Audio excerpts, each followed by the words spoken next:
मैं हूं सादिक और आप देख रहे हैं आर्क प्राइम। तो आज की इस वीडियो में हम स्केल के बारे में जानेंगे। तो स्केल को हम 4 सेगमेंट में समझने की कोशिश करेंगे। पहला सेगमेंट होगा जिसमें हम स्केल समझेंगे कि वो क्या होती है और क्यों यूज की जाती है और उसका कैलकुलेशन क्या होता है। सेकेंड होगा किसी भी ड्राइंग को स्केल की मदद से पेपर पे किस तरह ड्रॉ किया जाता है, इसके बारे में हम सेकेंड सेगमेंट में जानेंगे। थर्ड सेगमेंट होगा ऑटोकैड में हमारे पास यहाँ पर आर्किटेक्चर प्लान है। इसी प्लान को हमें लेआउट में A4 या A3 पेपर्स पर सेट करना है स्केल की मदद से। फोर्थ सेगमेंट होगा जो हमने ऑटोकैड में लेआउट सेट किया है उस लेआउट को जिस भी पेपर साइज पर सेट किया है उस पेपर साइज पर प्रिंट देकर उस पेपर पर जो हमने आर्किटेक्चर प्लान बनाया है उसे मेजर कर देखना कि जो स्केल हमने इस ड्राइंग पर सेट किया है उस स्केल के मुताबिक ये ड्राइंग हमें मेजरमेंट दिखा रहा है या नहीं। तो दोस्तों स्केल 2 टाइप की होती है, एक होती है 1:1 और एक होती है 100:100। 1:1 में क्या होता है कि आपकी जो यूनिट होगी mm या मीटर में, जो भी आपकी यूनिट होगी उस यूनिट के हिसाब से अगर 1 mm होगा 1:1 में वो 1 mm = 1 mm ही होगा। और अगर 100:100 की स्केल होगी तो आपकी जो यूनिट अगर 1 mm की है तो वो आपका 1 mm = 100% होगा। ये 2 टाइप की स्केल होती है जिसमें हमें 1:1 यानी कि जो यूनिट है वही आपको यूनिट दिखाई देंगी और 100:100 होती है वो परसेंटेज में होती है। जो भी आपकी यूनिट सेट होगी ड्राइंग की वो आपकी 100% यूनिट होगी। तो दोस्तों स्केल का यूज उस वक्त होता है जब आपके पास में कोई ऐसी ड्राइंग है जो कि आपका जो भी पेपर साइज होगी उस पेपर से वो ड्राइंग की साइज बड़ी है, तो उसे रिड्यूस करना या बड़ा करने के लिए स्केल का यूज होता है। तो अब हम 1:1 की स्केल को समझने की कोशिश करेंगे। तो दोस्तों अगर आप 1:1 की स्केल किसी भी ड्राइंग पर अप्लाई करेंगे तो उसका स्केल फैक्टर होगा 1, और अगर आपको उसे एक्चुअल लेंथ में लाना है तो उसका भी स्केल फैक्टर होगा 1, क्योंकि 1:1 में आपकी कोई भी स्केलिंग नहीं होती, जो डायमेंशन है आपको वही डायमेंशन शो करेगा। लेकिन अगर आपके पास में 1:25 की स्केल है और जो आपकी 1 वैल्यू है वो 1 mm = 1 है, तो उस वक्त आपकी जो स्केल फैक्टर होगी ऑब्जेक्ट के लिए वो होगी 0.04, और उसी ऑब्जेक्ट को अगर आपको एक्चुअल लेंथ में लाना है तो उस वक्त आपका स्केल फैक्टर होगा 25। अगर आपके पास में 10 mm है ऑब्जेक्ट पर तो उसको अगर आपको 1:25 से स्केल करना है तो उसे करने के लिए आपको 1 की जगह पर 10 mm टाइप करना है, देन नेक्स्ट डिवाइड बाय 25। जैसे आप इंटर करेंगे तो ये आपकी स्केल फैक्टर आपको यहाँ पर शो करेगा। तो दोस्तों इस तरह से आप किसी भी तरह की स्केल होगी, अगर आपके पास में 1:100 होगी और 1 की जगह पर आपके पास में 10 mm की वैल्यू है, एक्चुअल लेंथ मेरी 10 mm है, तो मैंने इसे यहाँ पर 10 mm टाइप किया, देन नेक्स्ट डिवाइड बाय 100। तो ये मेरा होगा, अगर मेरी 10 mm की कोई लेंथ है और अगर मैंने उसे प्रिंट निकाल कर चेक किया तो वो मुझे 0.1 mm शो करेगा। लेकिन अगर मेरे पास में 50 mm की कोई लेंथ है या 50 मीटर, तो उसे मुझे 1:1000 की mm स्केल लगाना है। जैसे मैं उसे 50 डिवाइड बाय 1000 करूँगा तो मेरा अगर 50 mm है तो वो मुझे 0.05 mm दिखाएगा, और अगर 50 मीटर है तो 0.05 मीटर दिखाएगा।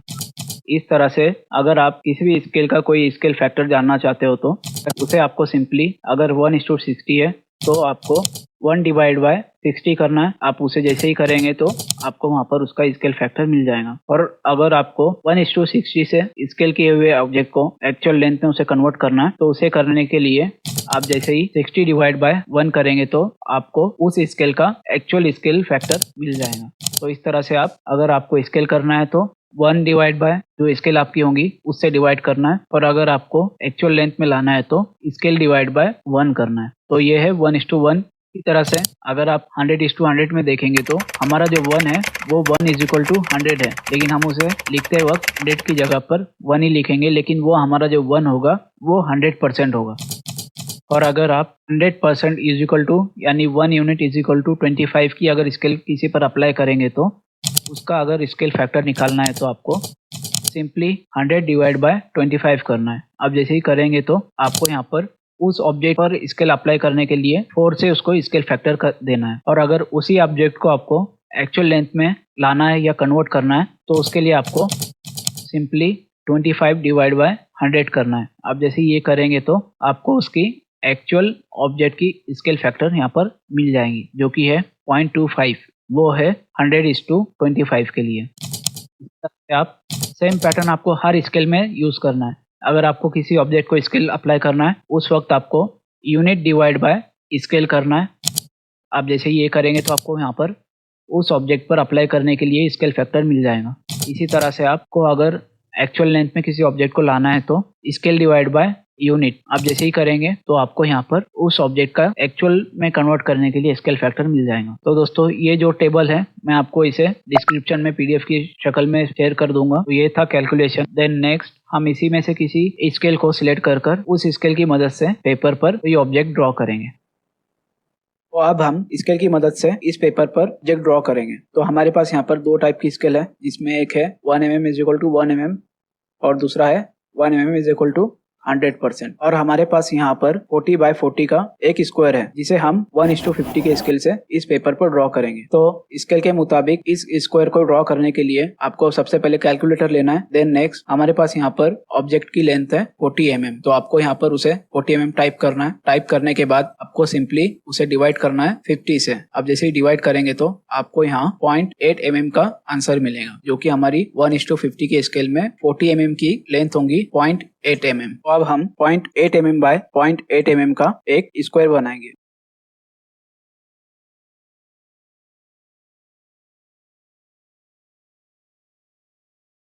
तो इस तरह से आप 1:50 में किसी भी ऑब्जेक्ट को अगर रिड्यूस करना है या उसकी साइज कम कर दिखाना है तो 1:50 की स्केल में आप उसे कर सकते हो। अब मुझे वही सेम ऑब्जेक्ट को थोड़ा सा कम रिड्यूस कर दिखाना है, तो उसके लिए मैं यहाँ पर 1:100 की जगह 1:5 की स्केल लूंगा। देन नेक्स्ट आपको फिर से यहाँ पर कैलकुलेटर में 40 mm टाइप करना है। 40 mm टाइप करने के बाद हमारी स्केल है 1:5, तो आपको यहाँ पर उसे डिवाइड करना है 5 से। आप जैसे इसे डिवाइड करेंगे 5 से तो आपको यहाँ पर 8 mm का आंसर मिलेगा, जो कि 40 mm लेंथ को 8 mm में कन्वर्ट करेगा 1:5 की स्केल में। देन नेक्स्ट हम फिर से यहाँ पर इस पेपर पर 8 mm के हिसाब से एक स्क्वायर बनाएंगे। इसकी एक्चुअल लेंथ होगी 40 mm।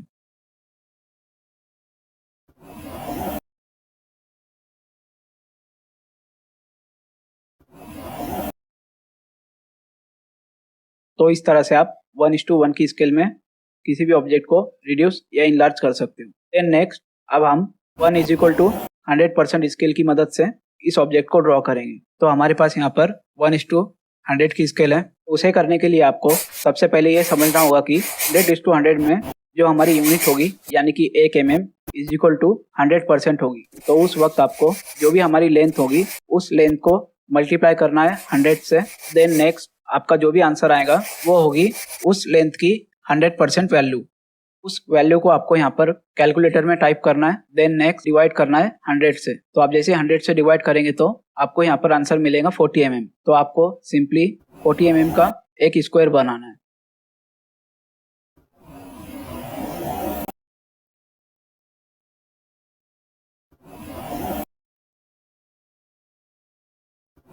तो आप जैसे ही स्क्वायर बनाएंगे तो जो हमारा ऑब्जेक्ट पहले था और इस ऑब्जेक्ट में कोई भी आपको फर्क दिखाई नहीं देगा, क्योंकि हमने जो स्केल अप्लाई की है वो 100:100 की स्केल अप्लाई की थी।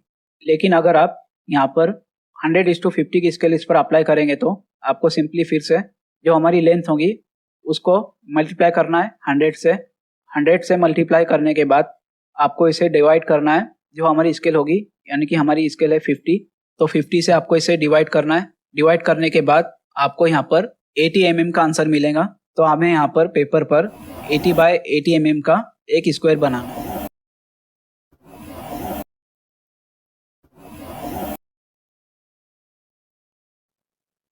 तो आप जैसे ही इसे बनाएंगे तो ये हमारा 100:50 के स्केल में लार्ज होकर ये ऑब्जेक्ट हमें दिखाई देंगे। तो इस तरह से आप 100:50 या 1:50 जो भी आपको रिक्वायरमेंट है उस स्केल में किसी भी ऑब्जेक्ट को बना सकते हो। तो अभी हमने देखा कि हम जब भी पेपर पर किस तरह से इसको स्केल की मदद से ड्रॉ कर सकते हैं। अब यही चीज हम सेम कैड में करेंगे। तो दोस्तों अब हमारे पास में ये आर्किटेक्चर प्लान है, इसे हमें स्केल पर सेट करना है। ये जो है हमारी एक्चुअल लेंथ है, अगर आप इसे मेजर करेंगे तो ये हमें 2550 mm दिखा रहा है। इसी तरह से आप और कोई भी डायमेंशन चेक करेंगे तो ये आपको उसी के हिसाब से दिखा रहा है। तो ये हमारी जो ड्राइंग है वो 1:1 में है। तो इसे हम सेट करने के लिए लेआउट में जाएंगे। लेआउट में जाने के बाद में तो अब हमारी ये जो कैट फाइल है mm की यूनिट पर सेट है। तो mm की यूनिट पर हमारी जो A3 पेपर की साइज होती है वो होती है 420 बाय 297। तो आपको इसका एक रेक्टेंगल बनाना है। रेक्टेंगल बनाने के बाद आपको इसे ऑफसेट देना है 5 mm से या 10 mm से, जो भी आपकी रिक्वायरमेंट के मुताबिक। ऑफसेट देने के बाद ये हमारी शीट बन गई।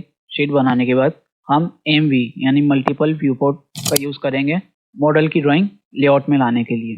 तो MV आपको यहाँ पर टाइप करना है, देन नेक्स्ट यहाँ पर हम लेआउट क्रिएट करेंगे। तो हमारा जितना भी ड्राइंग होगा मॉडल में वो आपको यहाँ पर इस रेक्टेंगल के अंदर दिखाई देंगे मल्टीपल व्यू पोर्ट में। देन नेक्स्ट इसे स्केल में सेट करने के लिए आपको सिंपली इस पर डबल क्लिक करना है। डबल क्लिक करने के बाद आपको यहाँ पर स्केल का ऑप्शन मिलता है। तो अब हमारे पास में यहाँ पर सिर्फ 1:1 है। अगर आपके पास में कोई स्केल कैड में अवेलेबल नहीं है या तो फिर अवेलेबल है और फिर भी वो आपको जो स्केल आपको सेट करना है उस स्केल के मुताबिक सेट नहीं हो रही है, तो उस वक्त आपको यहाँ पर कस्टम में जाना है। कस्टम में जाने के बाद अब मुझे इसे 1:50 की स्केल पर सेट करना है। तो मैं यहाँ पर add 1 कर दूंगा। देन नेक्स्ट यहाँ पर 50 टाइप कर दूंगा और यहाँ पर हमें इसे नाम देना है 1:50। 50 टाइप करने के बाद में आपको इसे ओके करना है। Okay, then next okay. अब जैसे ही यहाँ पर क्लिक करेंगे तो आपको यहाँ पर हमने जो नई स्केल क्रिएट की थी वो आपको यहाँ पर दिखाई दे रही है। जैसे आप इसे सिलेक्ट करेंगे तो ये आपको इनलार्ज होकर दिखाई देंगे हमारी जो ड्राइंग है। आप अगर इसे देखेंगे, अगर मैं इसे फिर से स्केल यहाँ पर अप्लाई करूंगा, और दोस्तों आप जब भी लेआउट एडिटर में होंगे और आपने इसे लॉक नहीं किया और उस वक्त आप इसे जूम आउट जूम इन करेंगे तो ये आपकी लेआउट को जूम इन जूम आउट नहीं करता, बल्कि अगर अनलॉक होगा तो ये आपके जो मल्टीपल व्यू पोर्ट में जो ड्राइंग है मॉडल में उसे जूम इन जूम आउट करता है। अगर आप इसे लॉक करके जूम इन जूम आउट करेंगे तो ये सिर्फ आपके लेआउट को जूम इन जूम आउट करेगा। जब भी आप काम करेंगे तो लेआउट सेट करने के बाद में आपको तुरंत उसे लॉक कर देना है और वो लॉक उसी वक्त होगा जब भी आप इसे सिलेक्ट करेंगे तभी आपको ये ऑप्शन भी शो करेगा। अब अगर मैं इसे अनलॉक कर इसे जूम आउट करूंगा तो ये जूम इन जूम आउट होगा, लेकिन अगर मैं इस पर डबल क्लिक कर जूम इन जूम आउट करूंगा तो ये मॉडल जो हमारा मल्टीपल व्यू पोर्ट पर दिखा रहा है उसे जूम इन जूम आउट करेगा। अगर मैं इसे लॉक कर जूम इन जूम आउट करूंगा तो ये लेआउट को जूम इन जूम आउट करेगा। अगर आपको जरूरत नहीं है जूम इन जूम आउट या काम करने की तो आपको उसे लॉक कर देना है। देन नेक्स्ट, अब मुझे अगर मैं इस पे लॉक करने के बाद मैं स्केल अप्लाई करूंगा तो ये मुझे स्केल ऑप्शन शो नहीं करेगा। तो स्केल भी अप्लाई करने के लिए आपको इसे अनलॉक करना है। देन नेक्स्ट 150 की स्केल इस पर अप्लाई करेंगे तो ये हमें इनलार्ज होकर दिखाई दे रहा है। 1:50 की स्केल अप्लाई करते हैं ये आपको 1:50 स्केल पर अप्लाई होकर दिखाई देंगे। देन नेक्स्ट आपको इसे लेआउट से बाहर आना है। सबसे पहले तो लॉक कर देना है। लॉक करने के बाद आप इसे अपनी रिक्वायरमेंट के मुताबिक सेट कर सकते हो। इसे सेट करने के बाद मैं आपको सिंपली यहाँ पर इसे रख दे और हम इसे नाम दे देंगे 1:50। इसी तरह से अब मुझे और नया दूसरी स्केल पर इसे सेट करना है। फिर से इसे कॉपी कर लेंगे। कॉपी करने के बाद में अनलॉक, देन नेक्स्ट स्केल। अब मेरे पास में इसे मुझे 1:75 की स्केल पर सेट करना है। तो उसे सेट करने के लिए आपको फिर से कस्टम पर जाना है। अगर मेरे पास अवेलेबल नहीं है तो देन नेक्स्ट आपको यहाँ पर 75 ड्राइंग यूनिट डालना है जो कि हमारे पेपर पर आएंगी स्केल। Then next okay. अब जैसे इस पर मैं यहाँ पर 1:75 की स्केल करूँगा तो ये रिड्यूस हो जाएगा और भी। तो आपको यहाँ पर इसे सेट कर देना। तो ये हमारी स्केल है 1:75। इस तरह से आप मुझे स्केल सेट करना है 1:100। सेम वही प्रोसेस, इसे सिलेक्ट करना है। देन नेक्स्ट यहाँ पर स्केल अवेलेबल है तो ठीक है, अगर नहीं है, अगर रहने के बाद में भी वही सेम स्केल जो मुझे चाहिए वो अप्लाई नहीं होती है तब आपको कस्टम में जाना है। देन नेक्स्ट इसे ऐड करना है। यहाँ पर आपको नाम देना है जो भी आपकी स्केल होगी। देन नेक्स्ट आपकी जो स्केल है आपको यहाँ पर उसे टाइप करना है और पेपर यूनिट आपकी सेम वही रहेगी। Okay, then okay. आपको यहाँ पर इसे उस स्केल पर सेट करना है। तो ये हमारी यहाँ पर 1:100 की स्केल पर ये ड्राइंग, ये प्लान सेट हो गया। आपको इसे एडजस्ट करना है। देन नेक्स्ट यहाँ पर इसे आपको जो भी आपने स्केल अप्लाई की थी उस स्केल का नाम यहाँ पर दे देना है। इसी तरह से मुझे अगर 1:200 में सेट करना है, अब मेरे पास 1:200 नहीं है तो मैं कस्टम में जाऊँगा। देन नेक्स्ट ऐड 1:200 नाम मैं यहाँ पर दूंगा 1:200। नेक्स्ट ओके से 200 पर सेट कर देंगे। नई स्केल इसलिए बना रहा हूँ क्योंकि ऑटोकैड में जो स्केल होती है वो हमारी रिक्वायरमेंट के मुताबिक कभी कभी नहीं होती। तो आपको सिंपली उस वक्त अगर नहीं मिल रही है आपके रिक्वायरमेंट के मुताबिक स्केल तो आपको इस तरह से कस्टम स्केल क्रिएट करना है। मुझे 1:1000 की स्केल पर सेट करना है एक और ड्राइंग। तो वही चीज़ यहाँ पर लेआउट कॉपी किया, कस्टम यहाँ पर अवेलेबल नहीं है तो फिर से ऐड कर लेंगे 1:1000। देन नेक्स्ट 1000 ड्राइंग यूनिट इसे सिलेक्ट करके यहाँ पर 1:1000 की स्केल सेट कर देना है।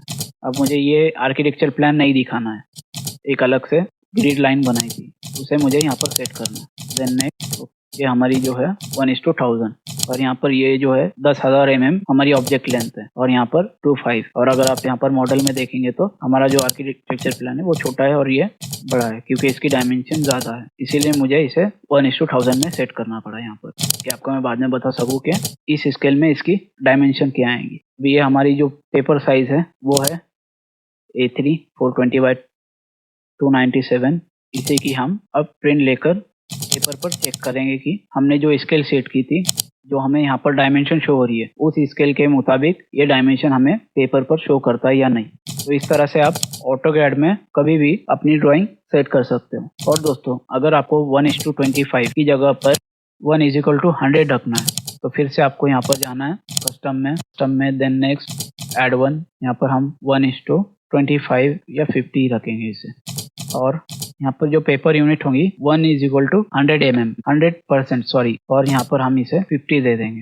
और जैसे इसे ओके करेंगे तो आपके पास में ऑलरेडी एग्जिस्टेड ये स्केल हमने बना कर रखी है, तो आपको यहाँ पर सिंपली इसका नाम चेंज कर देना है। नाम चेंज करने के बाद अब जैसे ओके करेंगे तो ये स्केल हमारी यहाँ पर नई क्रिएट होगी। इसे ओके करना है, देन नेक्स्ट सिलेक्ट करके अब जैसे ये स्केल इस पर अप्लाई करेंगे तो ये हमारी स्केल बढ़ रही है, क्योंकि अगर आप इसका स्केल फैक्टर निकालेंगे तो ये जो है 100/50, तो ये इनलार्ज हो रही है। और अभी तक हमने जितने भी स्केल यहाँ पर अप्लाई किए हैं, इसकी अगर आप कैलकुलेशन निकालेंगे तो 1/50, तो ये जितने भी स्केल है वो रिड्यूस हो रहे हैं। एक आपको फंडा कभी भी स्केल के वक्त जब भी आप स्केल यूज करेंगे तो आपको एक फंडा दिमाग में रखना है कि आपकी जो भी स्केल यूनिट होगी, यानी 1:100 हो या 1:1 हो, उसके सामने जो भी स्केल होगी अगर वो 1 से कम होगी तो वो इनलार्ज होगी, यानी बढ़ेगी इस ड्राइंग। और अगर आपकी जो वैल्यू है उस वैल्यू से सामने वाली स्केल ज्यादा है तो आपकी हर वक्त वो स्केल के मुताबिक आपकी ड्राइंग रिड्यूस होगी। यानी जब भी आप ज्यादा परसेंटेज से स्केल करेंगे तो वो आपकी ड्राइंग को रिड्यूस करेगा, और अगर आप कम परसेंटेज से स्केल करेंगे तो वो आपकी ड्राइंग को इंक्रीज करेगा।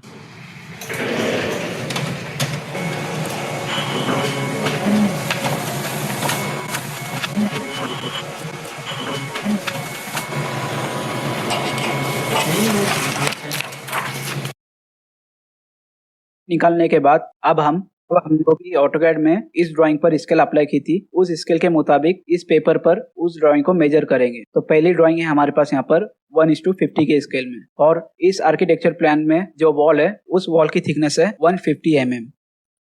तो आपको सिंपली कैलकुलेटर में 150 mm टाइप करना है, देन नेक्स्ट आपको उसे 50 से डिवाइड करना है। 50 से डिवाइड करेंगे तो आपको आंसर मिलेगा 3। तो आप जब भी उस वॉल पर स्केल लगाकर देखेंगे तो आपको यहाँ पर वो 3 mm शो करेगा, जो कि हमारी 1:50 में 150 mm 3 mm में पेपर में दिखाई देता है। देन नेक्स्ट किचन की विड्थ है 2550। आपको उसे फिर से कैलकुलेटर में टाइप करना है। टाइप करने के बाद आपको उसे 50 से डिवाइड करना है। डिवाइड करते ही 51 mm का आंसर मिलेगा। और आप जैसे ही इसे स्केल से मेजर करेंगे तो आपको यहाँ पर भी पेपर पर भी वो 51 mm ही शो करेगा, अगर वो 1:50 की स्केल पर है तो। इसी तरह से अगर आप किचन की जो लेंथ है 3000 उसे डिवाइड करेंगे 50 से तो उसका आंसर आएगा 60 mm। और अगर आप इसे मेजर करेंगे स्केल से तो ये हमें यहाँ पर 60 mm यानी 6 सेंटीमीटर ही शो करेगा। तो ये है 1:50 की स्केल। इसी तरह से अब हम 1:75 की स्केल में इसे मेजर करेंगे। अब सेम वही हमारे पास हमारी वॉल है 150 mm। उसी तरह से सेम 150 mm को हम कैलकुलेटर में डिवाइड करेंगे 75 से। हम जैसे ही उसे 75 से डिवाइड करेंगे तो हमारा आंसर आएगा 2 mm। और आप जैसे ही स्केल से उस वॉल को मेजर करेंगे तो वो आपको वहां पर 2 mm ही शो करेगा। इसी तरह से किचन की विड्थ है 2550। फिर से हमें उसे डिवाइड करना है 75 से। तो 75 से डिवाइड करते ही 34 mm का आंसर मिलेगा। और आप जैसे ही उसे मेजर करेंगे तो हमें वो 34 mm ही शो करेगा। तो इस तरह से अगर आपकी स्केल है 1:75 तो वो आपको उसी के हिसाब से जब आप मेजर करेंगे जो भी आपकी लेंथ होगी वो उसे शो करेगा। ये है 1:75 की स्केल। देन नेक्स्ट हम इसे अब मेजर करेंगे 1:100 की स्केल में। तो हमारी वॉल की विड्थ है 150 mm। तो सिंपली आपको फिर से कैलकुलेटर में टाइप करना है 150 डिवाइड बाय 100। तो आपका आंसर आएगा 1.5 mm। और अब जैसे ही यहाँ पर इसे स्केल लगाकर मेजर करेंगे तो आपको ये 1.5 mm ही शो करेगा। इसी तरह से अब मैं यहाँ पर इस लिविंग रूम की जो लेंथ है 3300, उसे डिवाइड करूंगा 100 से, तो आपको यहाँ पर आंसर मिलता है 33। अगर आप इसे पेपर पर मेजर करेंगे तो आपको ये 33 mm ही शो करेगा। इस तरह से आप 1:100 में भी स्केल के मुताबिक किसी भी लेंथ को मेजर कर सकते हो। देन नेक्स्ट हमारे पास यहाँ पर 1:1000 की स्केल है जिसमें लेंथ है 10,000 mm। तो आपको सिंपली फिर से कैलकुलेटर में टाइप करना है 10,000 mm। Then next divide by 1000 करेंगे तो आपको यहाँ पर 10 mm का आंसर मिलेगा। और आप जैसे यहाँ पर इसे मेजर करेंगे तो ये आपको पेपर पर भी 10 mm ही शो करेगा। तो इस तरह से आप किसी भी ऑब्जेक्ट पर किसी भी तरह की स्केल अप्लाई करके उस स्केल को प्रिंट निकालने के बाद भी मेजर कर सकते हो। और दोस्तों, आप जब भी ऑटोकैड में किसी भी ड्राइंग पर स्केल अप्लाई करते हो तो उसे आपको लेआउट में सेट करना है। लेआउट में सेट करते वक्त अगर आपकी ड्राइंग की यूनिट है mm में, तो आपको mm में ही शीट, जो भी आपकी शीट साइज होगी उस शीट को mm में ड्रॉ करना है। अगर मीटर में यूनिट है तो मीटर में जो भी आपकी साइज आएगी उस साइज के हिसाब से आपको शीट लेआउट में ड्रॉ करना है। अगर फुट इंच में है तो आपको सिंपली उसे फुट इंच में कन्वर्ट करके उस शीट को ड्रॉ करना है। तभी आप जब भी स्केल अप्लाई करेंगे तो तभी वो प्रॉपरली स्केल उस पर अप्लाई होगी। अगर आप मीटर में कोई ड्राइंग कर रहे हो और mm वाली शीट को मीटर में टाइप कर दिया, जैसे मेरी A3 की साइज है 420/297 और मैंने मीटर में उसे टाइप कर दिया 420/297, तो ये मीटर में कन्वर्ट हो जाएंगी। लेकिन अगर मीटर में मुझे टाइप करना है तो 0.420/297 mm ही टाइप करेंगे, तब आपकी वो स्केल उस पेपर पर अप्लाई होगी और आप जब भी उसे प्रिंट निकालने के बाद में मेजर करेंगे तो वो स्केल के मुताबिक ही आपको शो करेगी। तो आज की इस वीडियो में बस इतना ही। मिलते हैं आपसे अगली वीडियो में।